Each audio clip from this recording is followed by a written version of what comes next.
minha conveniência, senhor presidente, dentro da minha independência, o que é que eu vou fazer com esse voto? Está bem. Ministro Gilmar Mendes, inquérito 2.900 Mas tudo bem, não tem problema. 2.984. Sim, presidente. Ministério Público Federal é o recorrente, o autor, né? E o acusado é Eduardo Consentino da Cunha. Sim, presidente. Com sustentação. Presidente, cuida-se de denúncia oferecida pelo Procurador-Geral da República contra Eduardo Consentino da Cunha, nos autos do inquérito 2984, em tramitação nesta Suprema Corte, em razão do cargo ocupado pelo investigado, que é deputado federal, nesta legislatura. O Procurador-Geral imputa ao denunciado a prática do crime previsto no artigo 304, combinado com o artigo 297, ambos do Código Penal Brasileiro, em razão dos seguintes fatos. Em 29 de abril de 2002, o deputado federal Eduardo Consentino da Cunha fez uso de documentos falsos ao postular a juntada ao processo TSE Rio de Janeiro 106.777, dígito 0, 2000, de cópias de 5 documentos oficiais, 4 dos quais falsificados materialmente por Hélio Gittelmann Fischberg, então segundo subprocurador-geral da Justiça do Estado do Rio de Janeiro, e Jaime Samuel Cuquier, procurador denunciado naquele feito. Naquela data, o deputado federal apresentou à Corte de Contas Estadual 2 cópias de uma promoção de arquivamento supostamente formulada pela Promotoria de Defesa de Direitos da Cidadania e do Patrimônio Público, subscrita pelo promotor de Justiça Humberto Dalla Bernardino de Pinho, referente aos processos MP números 4605, 4271, 4810, 4935 de 2000, uma das quais autenticada pelo ex-subprocurador-geral de Justiça Hélio Gittelmann da Fischberg, bem como cópias de uma suposta decisão proferida pelo Conselho Superior do Ministério Público em reunião realizada em 5 de agosto de 2002, homologando o referido arquivamento. Um suposto voto da Procuradora de Justiça Elaine Costa da Silva, enquanto integrante daquele Conselho, e certidão emitida por Hélio Gittelmann Fischberg, atestando falsamente o arquivamento dos processos MP 4605, 4271, 4810, 4935 de 2000. A falsidade dos citados documentos foi constatada por meio de exame grafotécnico, diz a Procuradoria, o qual resultou na elaboração do laudo ICCE Rio de Janeiro, SPD 012322/2008, cuja cópia encontra-se às folhas 128 e 156. Embora confirme a veracidade das assinaturas apostas por Hélio Gittelmann Fischberg, nos 4 documentos por ele apontados como cópia do original, atesta o laudo da falsidade das assinaturas atribuídas aos demais membros do Ministério Público Estadual nos documentos em questão, indicando ter sido o ex-subprocurador-geral da Justiça a firmá-las, entre as quais não se encontra aquela constante da cópia que se encontra às folhas 6671, embora também seja reconhecida a falsidade da firma em questão, a qual, urge ressaltar, é bastante distinta da que se vê na cópia de folhas 80 e 85, o que confirma a má-fé do denunciado. Demonstram os documentos, diz ainda a Procuradoria, que instrui a presente denúncia, que o deputado federal Eduardo Consentino da Cunha associou-se ao advogado Jaime Samuel Cuquier e ao procurador de Justiça Hélio Gittelmann Fischberg para utilizar documentos oficiais do Ministério Público do Estado do Rio de Janeiro, materialmente falsificados por estes últimos. Conforme narrado na denúncia oferecida pelo Ministério Público do Estado do Rio de Janeiro contra Jaime Samuel Cuquier e Hélio Gittelmann Fischberg, feitas as falsificações, os denunciados em reuniões realizadas no gabinete do primeiro, na sede da Procuradoria-Geral de Justiça, a Avenida Marechal Câmara, número 370, oitavo andar, entregaram ao senhor Eduardo Consentino da Cunha cópia dos documentos falsificados, bem como o original da certidão falsa. De posse dessa documentação, o senhor Eduardo Consentino da Cunha peticionou nos autos do processo TCE 106.777/2000, que tramitava no Egrégio Tribunal de Contas do Estado do Rio de Janeiro, para apurar os fatos relacionados à SEAB, requerendo a juntada de cópias dos documentos que lhe foram entregues pelos denunciados, mas guardando consigo aquelas que continuam autenticações originais pelo primeiro denunciado, assim como o original da certidão pela mesma emitida.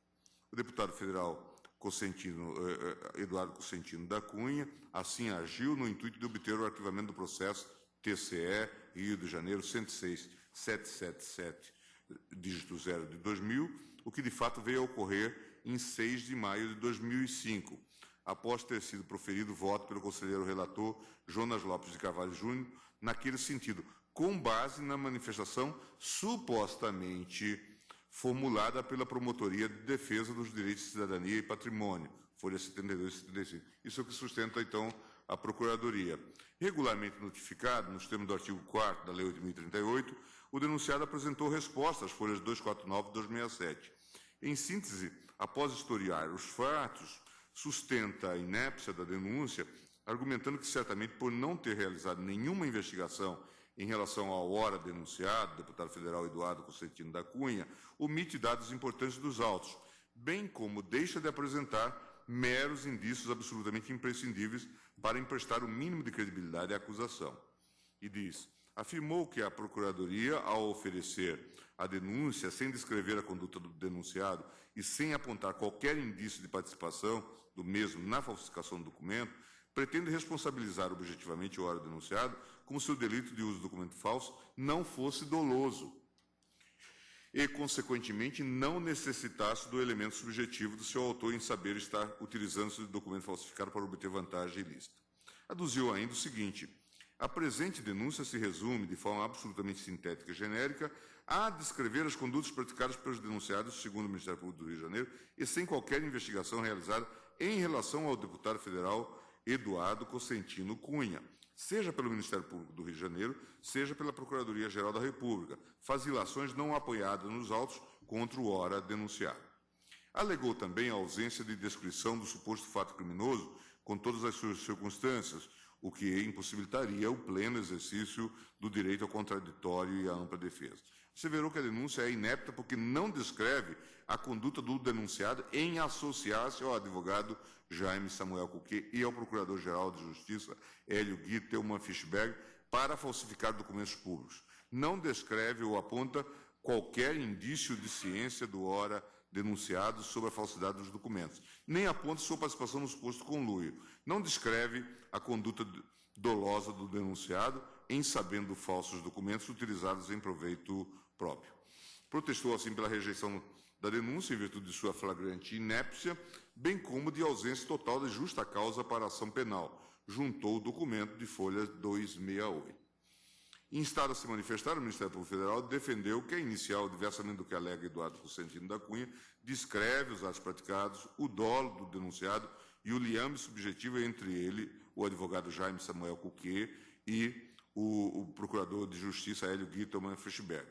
Asseverou que existem indícios veementes da autoria do delito pelo denunciado, único favorecido pela falsificação dos documentos oficiais nela mencionados, não havendo qualquer dúvida sobre a existência de justa causa para a instauração da necessária ação penal.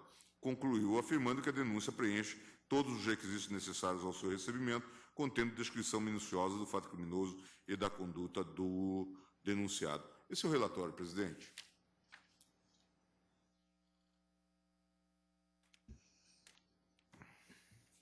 Pelo Ministério Público Federal falará o senhor Procurador-Geral da República, Roberto Gurgel. Excelentíssimo senhor ministro-presidente, excelentíssimas senhoras ministras, excelentíssimos senhores ministros, excelentíssimo senhor advogado. Trata-se de denúncia oferecida contra o deputado federal Eduardo Cosentino da Cunha, em que se atribui, como muito bem descrito no relatório do ministro Gilmar Mendes, a prática do crime de uso de documento falso, tipificado no artigo 304 do Código Penal. Segundo consta dos autos, tramitava no Tribunal de Contas do Rio de Janeiro o processo TCE número 106.777, que apurava irregularidades em processos de licitação realizados pela Companhia Estadual de Habitação, na época em que o acusado exerceu à sua presidência. Para obter a exclusão de sua responsabilidade quanto ao fato apurado no Tribunal de Contas do Estado, o acusado fez juntar ao referido processo 5 documentos públicos falsificados, 2 cópias de uma promoção de arquivamento, supostamente subscrita pelo promotor de justiça Humberto Bernardino de Pinho, referente aos processos MP 4.605, 4.271, 4.810 e 4.935, todos de 2000, e cópia de uma suposta decisão proferida pelo Conselho Superior do Ministério Público Carioca, homologando o arquivamento supostamente feito pelo mesmo promotor. Entretanto, perícia grafotécnica comprovou que as assinaturas do promotor Humberto Bernardino Pinho foram falsificadas pelo procurador de justiça Hélio Gittelmann Fischberg, com a ajuda do advogado de Eduardo Cunha, Jaime Samuel Kukier. Na denúncia apresentada pelo Ministério Público contra Hélio Gittelmann Fischberg e Jaime Samuel Kukier, foi descrito que, após a falsificação dos documentos, Eduardo Cunha compareceu ao gabinete do procurador Hélio Fischberg, onde recebeu o documento falsificado que lhe foi entregue pelo procurador e pelo advogado Jaime Samuel. Esclareço que há uma ação penal em curso no Tribunal de Justiça do Estado do Rio de Janeiro, a ação penal 2008-06815, promovida em relação a Hélio Fischberg e ao advogado. Com o uso do documento falsificado, o acusado conseguiu arquivar o processo que tramitava no Tribunal de Contas do Estado do Rio de Janeiro. O fundamento do voto do relator, conselheiro Jonas Lopes de Carvalho Júnior, foi exatamente o suposto arquivamento feito pelo procurador Humberto Bernardino de Pinho. E eu destaco no acórdão do Tribunal de Contas do Estado, o processo, como diz, 106.777, da relatoria do conselheiro Jonas Lopes de Carvalho Júnior, que se diz, em primeiro lugar, trata da inspeção na Companhia Estadual de Habitação, objetivando apurar possíveis irregularidades.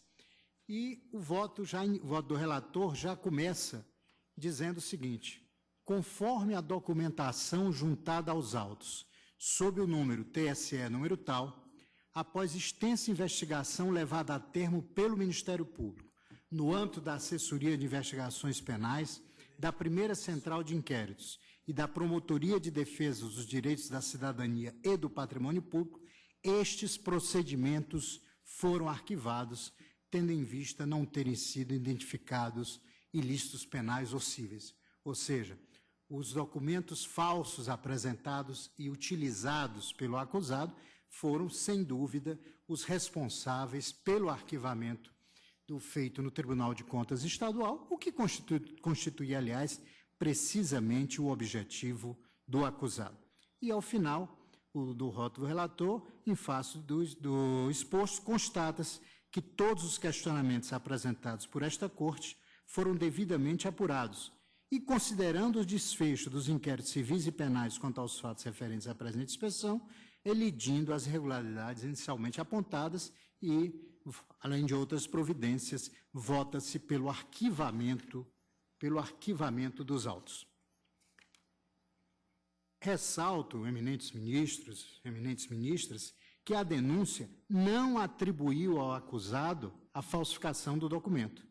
O crime em causa é o de uso de documento falso, que, de acordo com as provas que fundamentam a acusação, foi consumado dolosamente pelo acusado, que tinha ciência da falsidade dos documentos. Na verdade, o que é muito fácil imaginar é que esses documentos foram encomendados pelo acusado, mas que tinha ciência, pelo menos, da falsidade dos documentos e, mesmo assim, utilizou-os para obter o arquivamento do processo que tramitava no Tribunal de Contas. Em sua defesa, o acusado afirma, como também referido pelo eminente ministro relator, que não teve qualquer participação na falsificação dos documentos. E, para comprovar esse argumento, fez juntar aos autos uma declaração do punho de Hélio Fischberg, assumindo integral responsabilidade penal administrativa e civil pela falsidade. No entanto, isso é absolutamente irrelevante. Jamais acusou-se o parlamentar de ter falsificado o documento. A acusação, reitero, é de uso de documento falso. E quanto a esse fato, a prova é irrefutável. De posse dos documentos falsificados, Eduardo Cunha peticionou nos autos do processo TSE 106.777 e fez juntar as cópias dos documentos, guardando consigo os originais. Ao contrário do que afirma a defesa, portanto, a denúncia não é inepta. Da peça consta a descrição pormenorizada dos fatos, hábil a permitir a exata compreensão da acusação.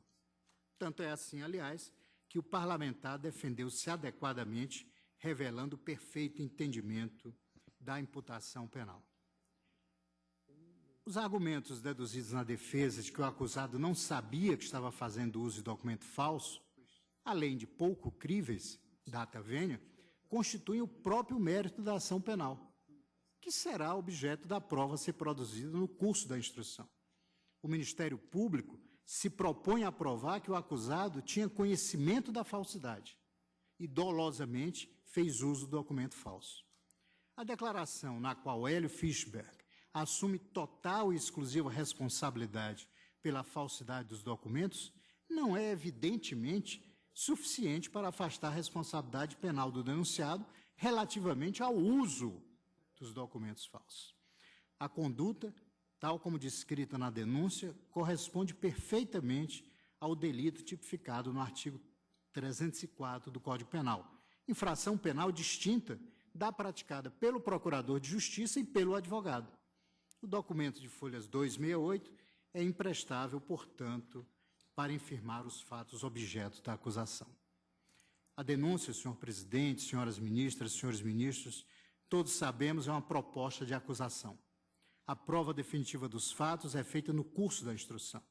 No presente caso, tem-se a comprovação de que o denunciado usou o documento falso em processo de seu interesse, obtendo o benefício a que visava. Há, portanto, indícios mais que suficientes para o recebimento da denúncia da existência do crime e de sua autoria. Evidencia-se, pois, justa causa para a ação penal que está solidamente fundamentada em provas colhidas no curso da investigação. Assim, pede e espera a Procuradoria-Geral da República que seja recebida a denúncia, que atende a todos os requisitos do artigo 41 do Código de Processo Penal, sem incorrer em quaisquer dos vícios previstos no artigo 395 do mesmo diploma. Muito obrigado, senhor presidente. Agradeço Vossa Excelência. Falará pelo acusado o doutor Alexandre de Moraes. Você tem a palavra.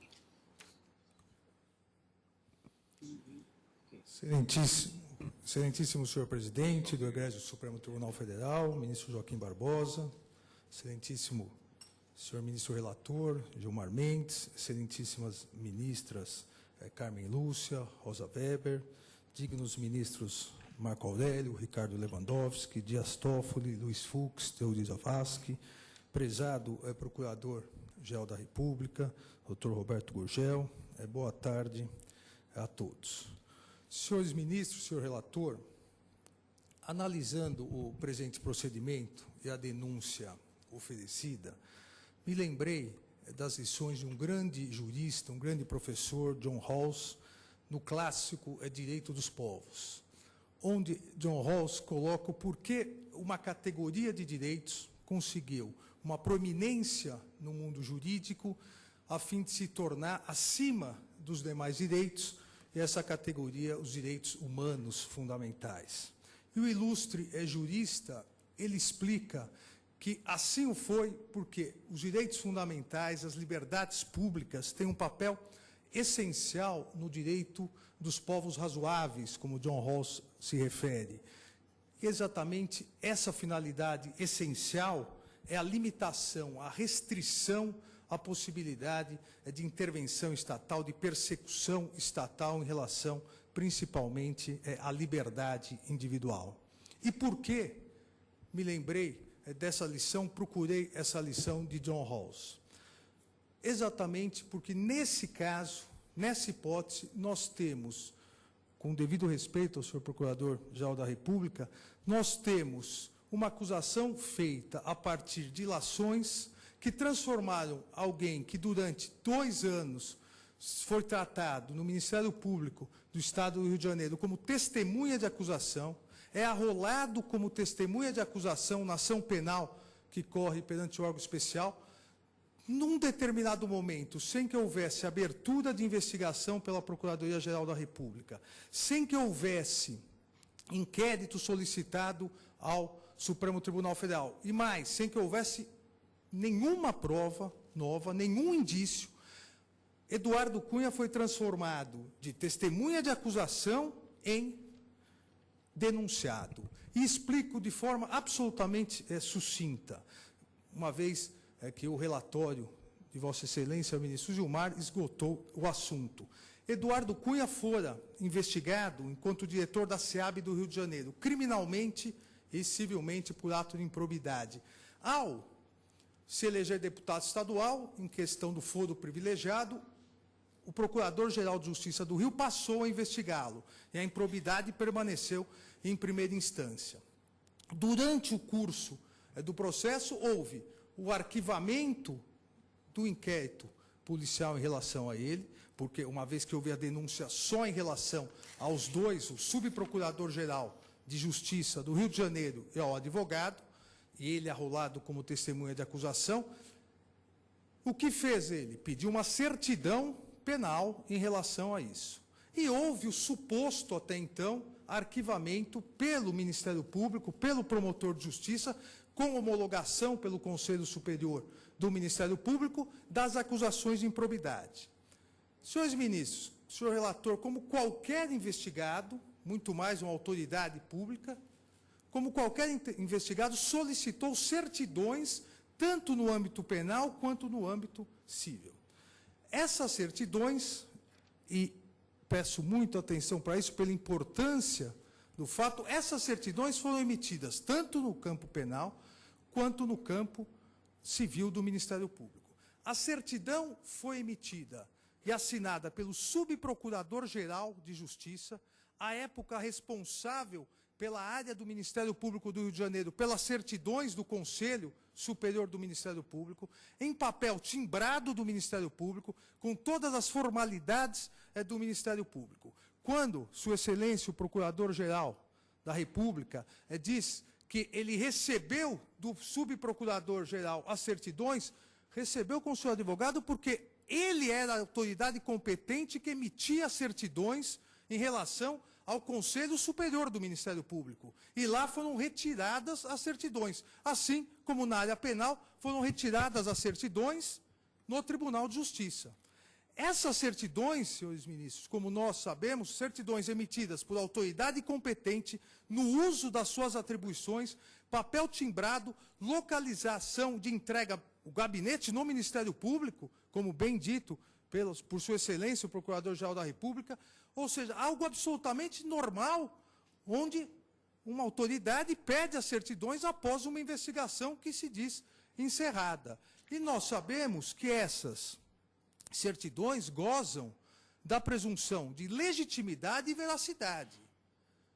Eduardo Cunha, presumindo-as legítimas e verdadeiras, assim como presumindo legítimas e verdadeiras as certidões, e essas realmente o eram, as certidões penais, juntou aos autos. Lógico, sabemos, todos nós, que as certidões são legítimas, verdadeiras, há legitimidade, há veracidade, há presunção, mas não são, como sempre adverte o professor Roberto Drome, não são perfeitas.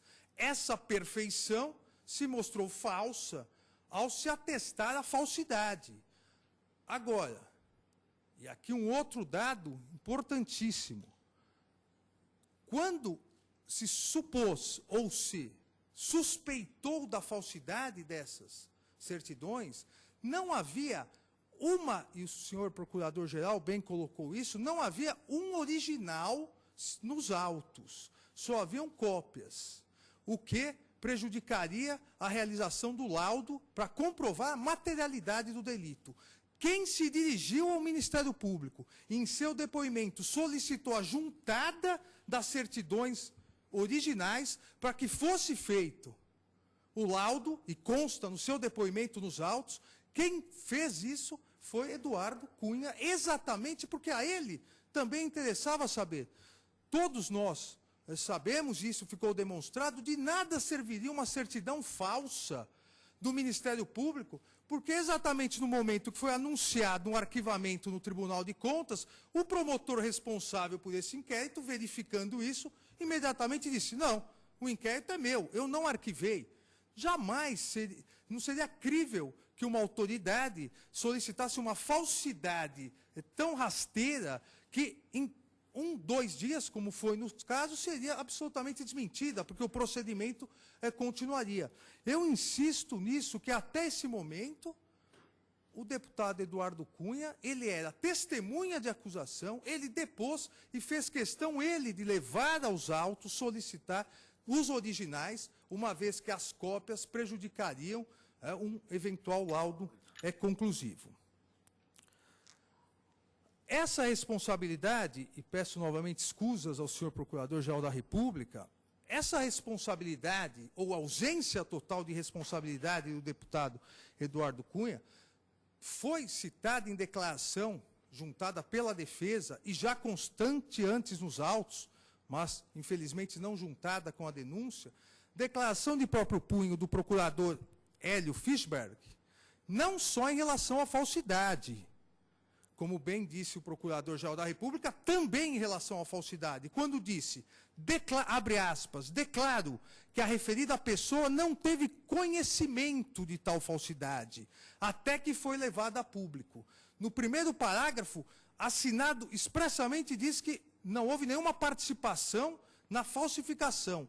E no segundo parágrafo coloca claramente que a referida pessoa, Eduardo Cunha, não teve conhecimento da falsidade. Como poderia, e quando o senhor Procurador-Geral, o Ministério Público coloca que o uso do documento falso, isso está descrito, concordo com Sua Excelência.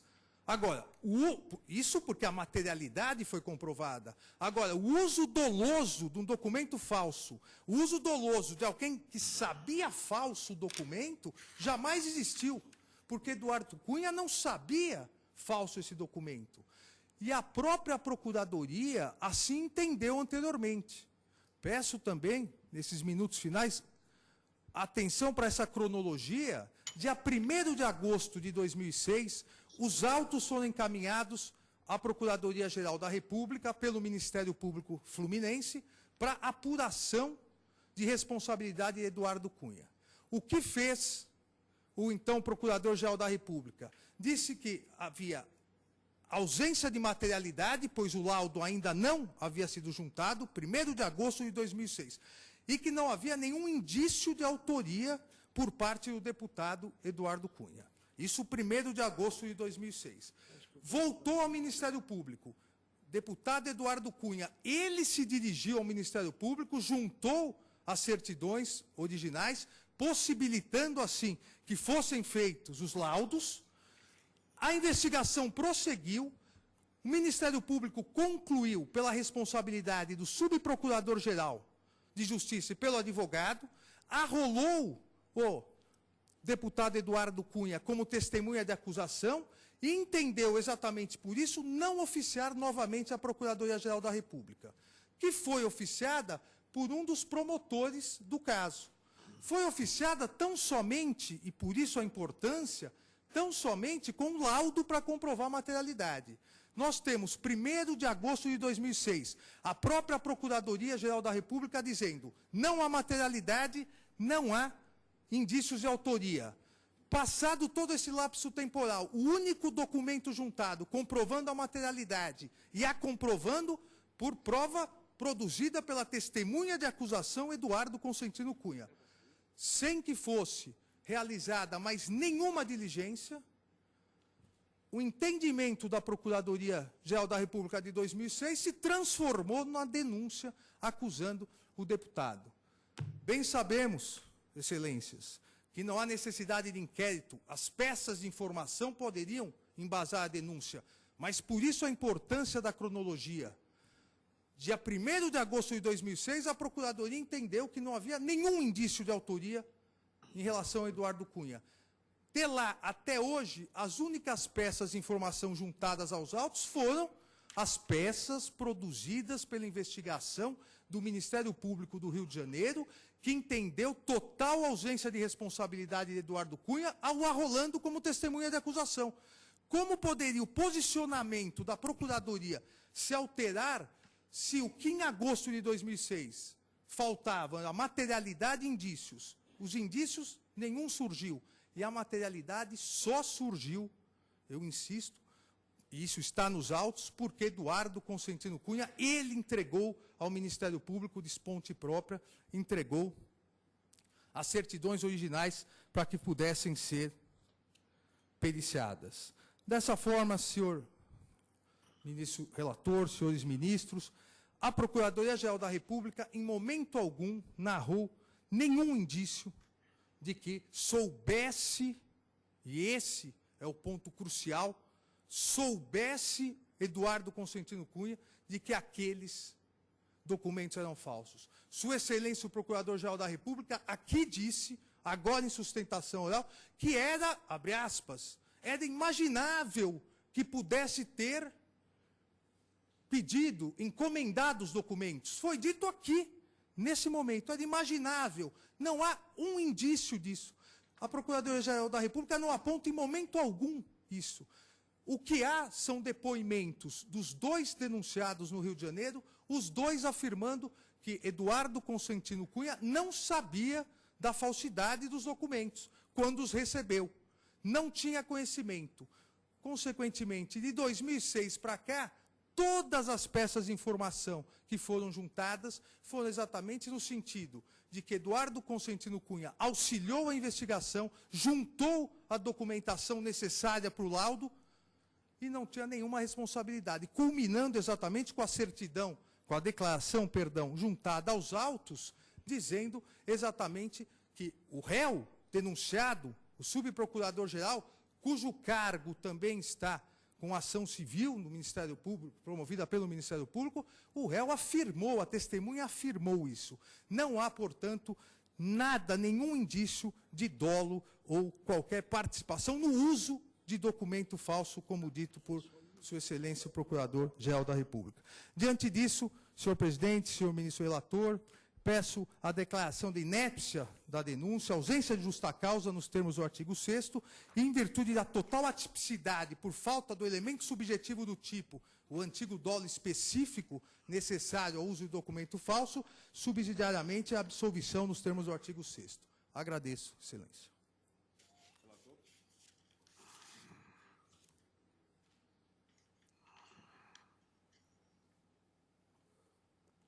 Do Dr. Roberto Gurgel e do professor Alexandre. Cumpre analisar, neste juízo preliminar, se a denúncia ofertada preenche os requisitos do artigo 41 do Código de Processo Penal e se está lastreado em um conjunto probatório idôneo o suficiente para dele se inferirem a comprovação da ocorrência de delito e indícios suficientes de sua autoria.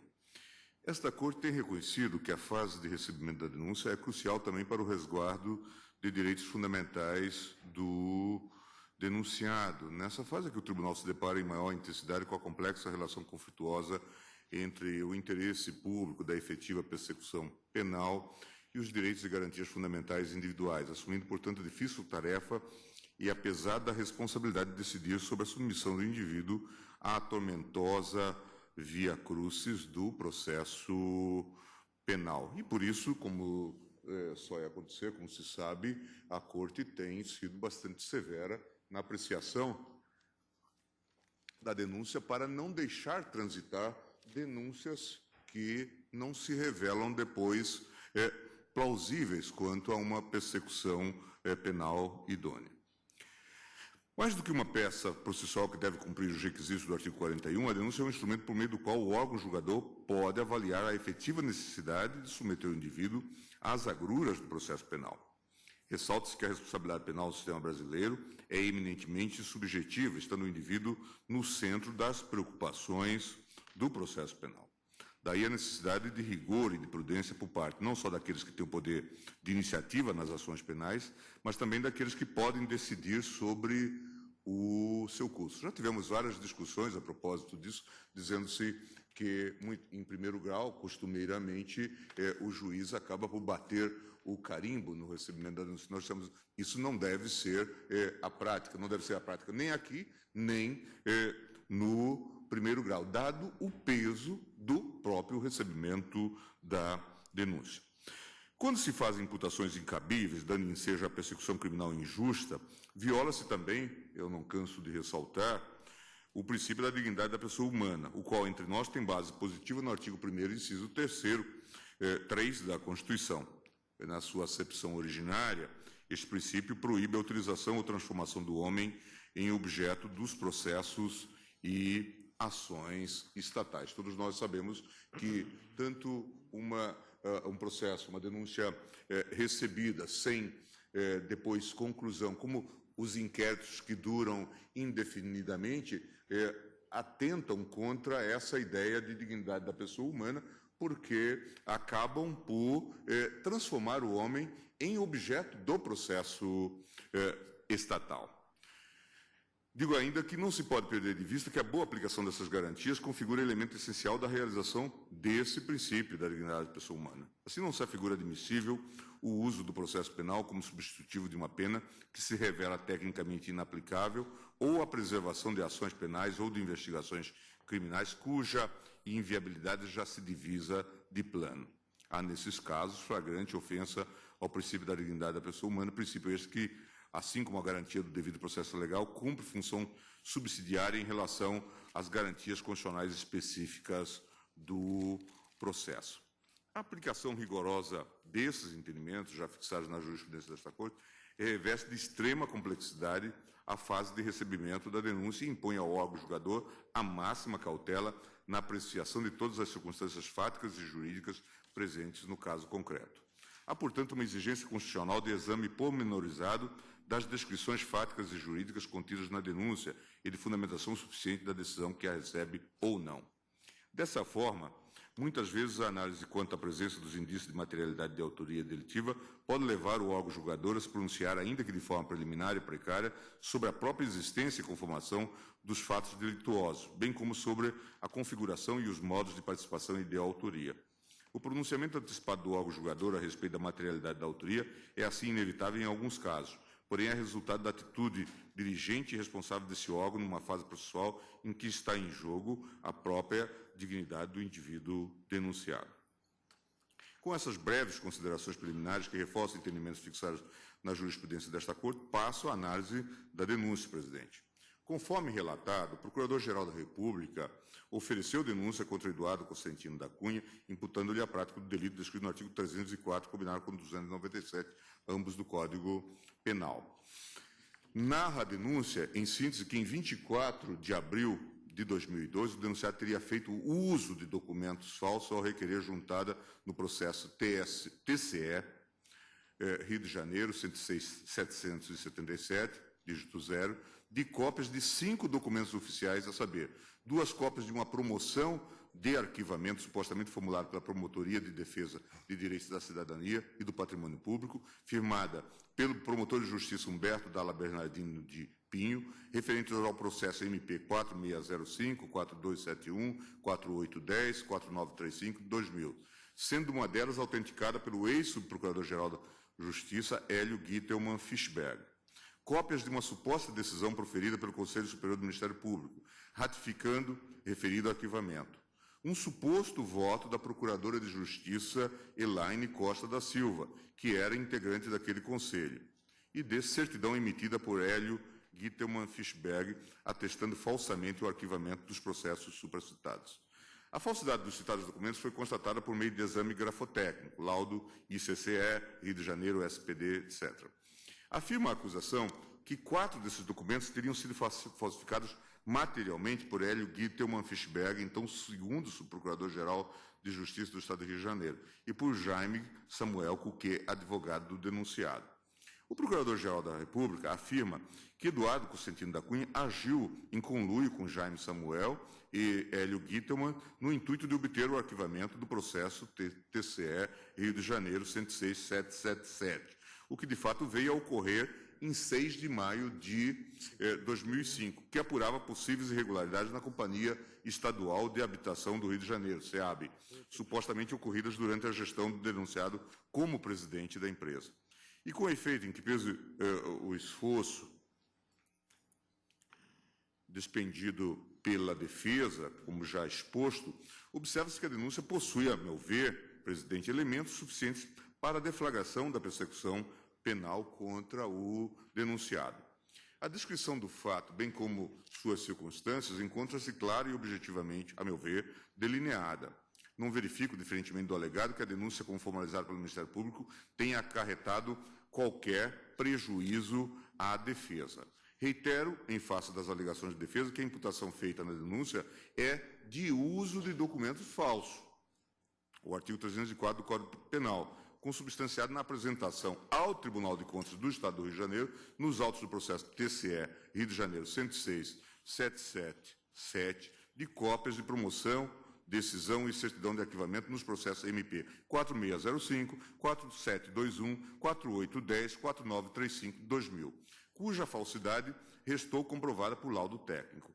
Logo, dispiciando a descrição de quais os meios que o ora denunciado usou para falsificar o documento, pois não lhe é imputada a falsificação, mas, repito, o uso. A materialidade resta comprovada nos autos pelos seguintes documentos. A petição subscrita por Eduardo Cosentino da Cunha, dirigida ao presidente do Tribunal de Contas do Estado do Rio de Janeiro, protocolizada em 24 de abril de 2002. Cópia de promoção de arquivamento subscrita pelo promotor Humberto Dalla Bernardino de Pinho, cópias do voto do conselheiro Jonas Lopes de Carvalho Júnior, pelo arquivamento do processo 106.777, cópia de certidão subscrita pelo subprocurador-geral de Justiça, Hélio Fischberg, cópia de decisão do Conselho Superior do Ministério Público, homologando a decisão de arquivamento de inquérito civis em que figurava como investigado Eduardo Cosentino Cunha, voto da lavra da Procuradora de Justiça Elaine Costa da Silva, laudo de exame grafotécnico. Consta dos autos também cópia da denúncia formulada pelo Ministério Público do Estado do Rio de Janeiro contra Hélio Gittelmann Fischberg e Jaime Samuel Cuquier, pelo crime de falsificação documental, bem como acórdão que a recebeu. Presentes ainda indícios de autoria, por quanto a petição que apresentou os documentos falsos perante o Tribunal de Contas do Estado do Rio de Janeiro foi subscrita pelo próprio denunciado. Este fato, aliás, é incontroverso, pois admitido pelo denunciado em depoimento prestado no processo administrativo instaurado pelo Ministério Público do Rio de Janeiro, cujo excerto eu destaco. Que o depoente dirigiu uma petição ao presidente do Tribunal de Contas do Estado do Rio de Janeiro, solicitando a juntada dos documentos que lhes foram entregues pelo Dr. Hélio, a um procedimento da competência daquela corte, que apurava fatos relacionados com a SEAB, que a petição a que se refere é a que está juntada por cópia à folha 62, instruída com cópia da suposta promoção de arquivamento de folha 63 e 68, que fez juntar esses novos documentos ao processo do Tribunal de Contas. Essas declarações foram ratificadas em juízo, uma vez que o ora denunciado foi apontado como testemunha de acusação no processo penal contra Hélio e Jaime. Destaque, conforme a orientação da jurisprudência da Corte, inquérito 3016, ministra Ellen Grace, inquérito 2126 e 1512 da relatoria do ministro pertence, o dolo, que foi tão bem enfatizado pelo procurador, professor Alexandre de Moraes, é questão, a meu ver, presidente, aqui, a ser dirimida na instrução processual, sendo suficiente a descrição que resulta da peça acusatória. Em caso com o intuito de apontar o elemento subjetivo do tipo, uso com o conhecimento da falsidade, descreveu a inicial que o denunciado se associou a Hélio e Jaime, supostos autores da falsificação, com eles participando de reuniões, após as quais os documentos contrafeitos a ele foram entregues para apresentação ao Tribunal de Contas do Estado. Ademais, consigna a denúncia que Eduardo Cosentino da Cunha foi o único e exclusivo beneficiário da falsificação e do uso dos documentos, na medida em que motivaram o arquivamento de processo administrativo instaurado em seu desfavor. Assim, presidente, entre expostos, atendidos os requisitos do artigo 41 Código de Processo Penal, a meu ver, está presente a justa causa para a deflagração da ação penal e, por sua vez, inexistente hipótese de rejeição da denúncia, com as vênias e com o respeito que temos pelo professor Alexandre Moraes. Eu recebo a denúncia oferecida pelo Procurador-Geral da República, assim eu me manifesto. De acordo. Ministra Rosa. Da mesma forma, presidente, como relator. Ministro Fux. Senhor presidente, eu tenho aqui mantido os recebimentos de denúncia uma afirmação constante no sentido de que postergar-se para a parte, principalmente tratando de homem público, o direito de provar ou não provar o dolo no curso da ação penal, porque é melhor para o próprio acusado, no meu modo de ver, isso representa uma blasfêmia contra a razão e contra a justiça. Então, veja, Vossa Excelência, o seguinte, nós estamos diante aqui de um caso em que há um fato incontroverso. Laudos atestam que os documentos foram falsificados. O que sustenta o eminente advogado da tribuna? Que não houve a prova do elemento subjetivo do tipo. Se formos à leitura da denúncia, eu peguei agora para ler a denúncia, não se consegue verificar esse nexo psicológico normativo através da descrição de uma conduta de que teria havido um conluio entre as partes e, então, esse uso do documento era falso, mas que o uso do documento tenha sido de má-fé. E o que acresce no meu modo de ver isso? Ele era testemunha de acusação, auxiliou a instrução do processo, o que, no meu modo de ver, é completamente dissonante da ideia do elemento subjetivo do tipo, que é o dolo. E o elemento subjetivo do tipo é importante porque ele caracteriza a conduta antijurídica. O que diz o Código de Processo Penal? A rejeição da denúncia se impõe quando a conduta não é antijurídica. E aqui foi relembrado várias vezes, inclusive no introito do voto do ministro Gilmar, que a Lei 8.038 até permite que nós julguemos improcedente a acusação, explicitando que a ótica com que nós observamos isso é outra completamente diferente. Eu não tenho a menor dúvida de que houve esse fato lá na origem, que houve a falsificação e etc. e tal. Agora, aqui no processo, lendo a denúncia e verificando todos esses elementos, de que ele era testemunha de acusação, os próprios Correios dizem que ele não sabia que o documento era falso. E isso tudo, no meu modo de ver, desfaz completamente o elemento subjetivo do tipo. Agora, uma pessoa, como diz aqui a doutrina de Mirabete, uma pessoa pode usar um documento falso. Agora, precisa saber se ela usa um documento falso ciente de que o documento é falso. A parte pode providenciar, pode procurar saber se ela tem, por exemplo, certidões contra ela para poder fazer prova no concurso público. Agora, se essa certidão é verdadeira ou não é verdadeira, isso escapa à percepção dela, tanto mais que, nesse caso específico que eu pude anotar, houve arquivamentos de inquérito policial na origem, arquivamentos de ação de improbidade. Então, eu confesso sinceramente que não me ficaria confortável de entender que vamos deixar para o processo a comprovação desse dolo. Tá bem, a comprovação profunda desse dolo fica para o processo penal. Agora, a descrição da conduta dolosa na denúncia, no meu modo de ver, ela é essencial para comprovar o conluio entre essas pessoas. Dizer que uma pessoa usou um documento falso é uma coisa. Dizer que uma pessoa usou um documento sabendo que era falso, no meu modo de ver, é outra completamente diferente. Então, com a devida vênia, eu tenho esse posicionamento de preocupações com o recebimento de denúncia contra autoridades públicas, principalmente na competência originária. Eu vou pedir vênia para rejeitar a denúncia por falta do elemento subjetivo do tipo.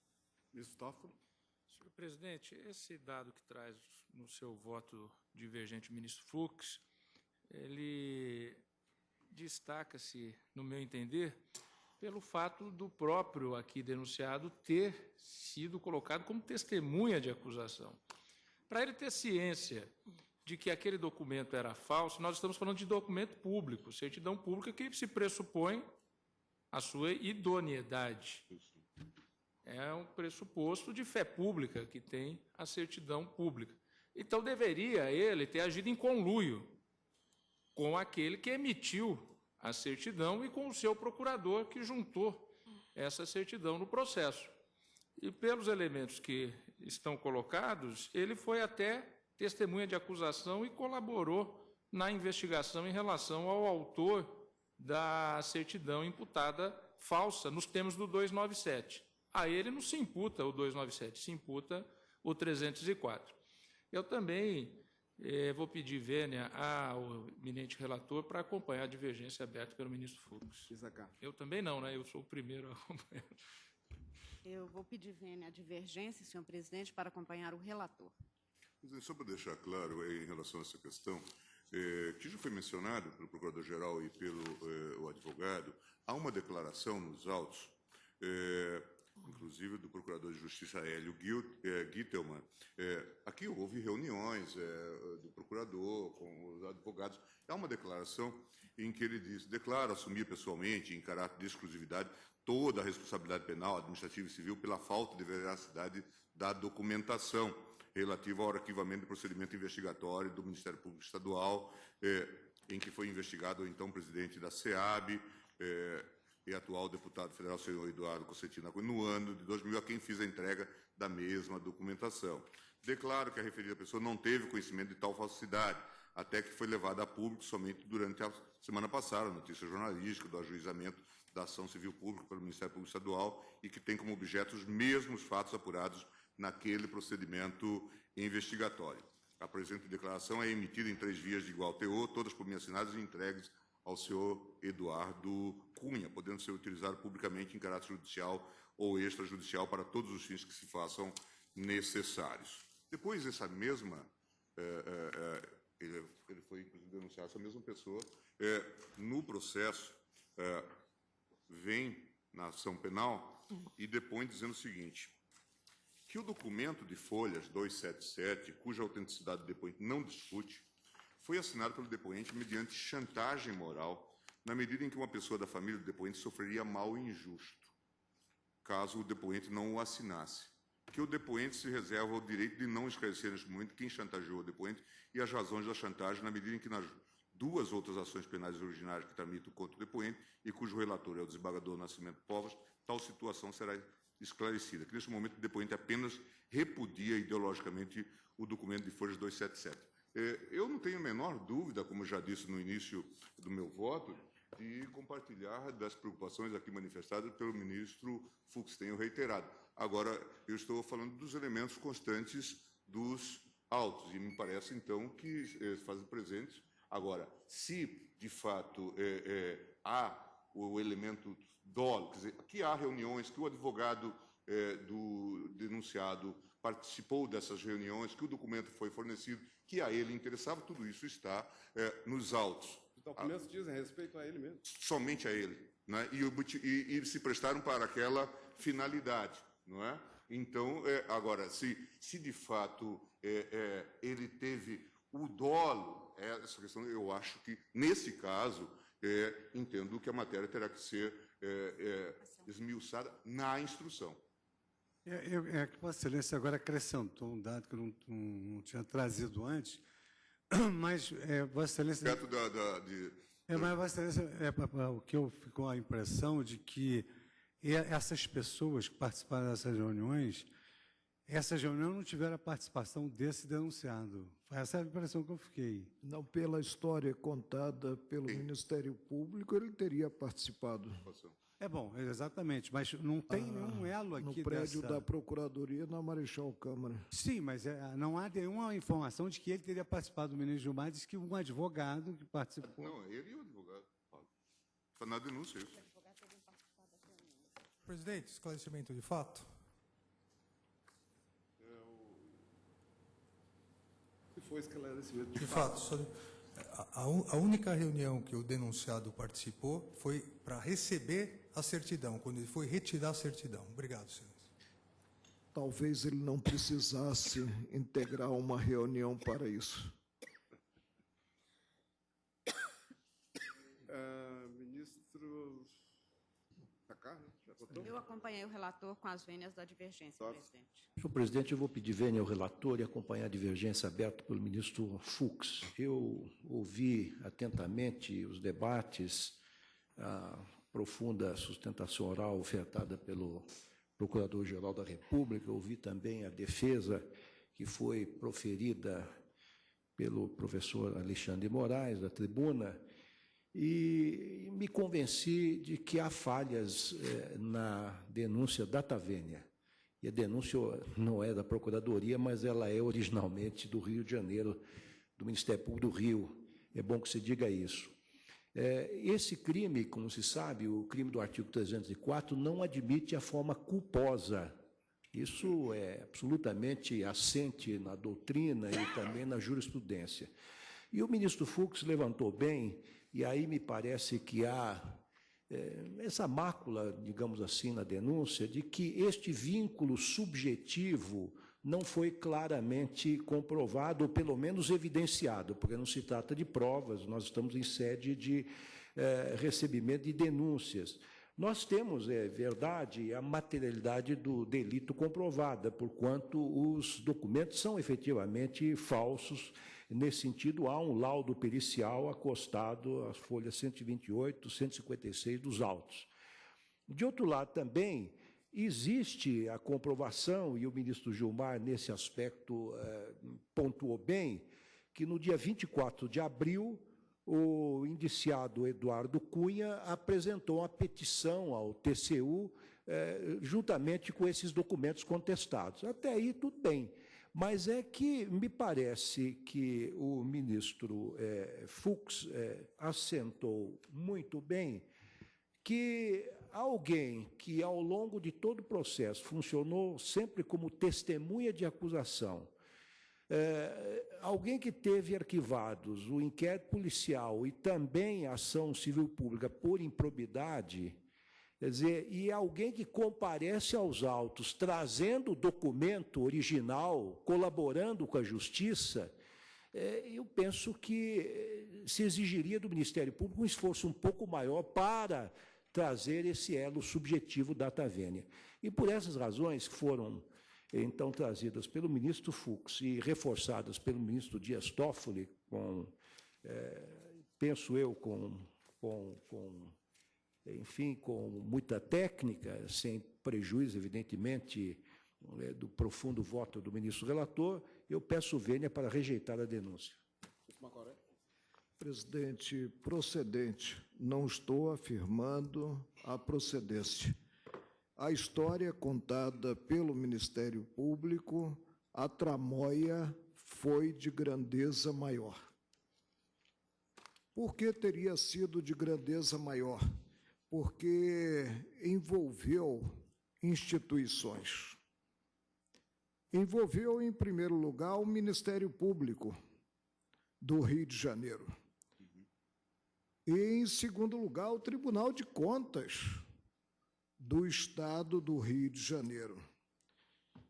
Para o recebimento da denúncia, basta que se extraia da peça primeira do que será a ação penal, ou seja, da denúncia, a materialidade do crime, e aqui o denunciado não está sendo acusado pelo delito 297, falsidade ideológica, mas pelo delito do 304, que é o uso de documento falso, e haja indícios suficientes, simples indícios, quanto à autoria. Não há a menor dúvida de que quem apresentou as certidões falsas foi o denunciado. E apresentou em um processo em curso no Tribunal de Contas da União, Do Estado. Perdão, do Estado, a referência, inclusive, é ao conselheiro Jonas, né? Do Estado, é que nós julgamos tanta coisa do Tribunal de Contas da União, que aí... Eu estava confundindo TCE com TSE. Temos esses equívocos linguísticos, né? Mas do Estado, agradeço a observação do ministro Fux, né? Quem utilizou foi ele denunciado, em prol do que seria a posição nesse processo do Tribunal de Contas do Estado, já que fora presidente de uma entidade que estaria sendo fiscalizada. Há mais, presidente. Tem-se na denúncia ofertada pelo Procurador-Geral da República, que nos assiste, que teria ele participado de reuniões no prédio do Ministério Público com o Procurador de Justiça, que penso que já foi condenado pela falsificação, e com o advogado, e numa dessas reuniões teria recebido as certidões. Dir-se-á, ele foi arrolado no processo crime como testemunha da acusação. E eu penso que esse aspecto é contrário a ele próprio. Porque, evidentemente, o Estado acusador, ao arrolá-lo, objetivou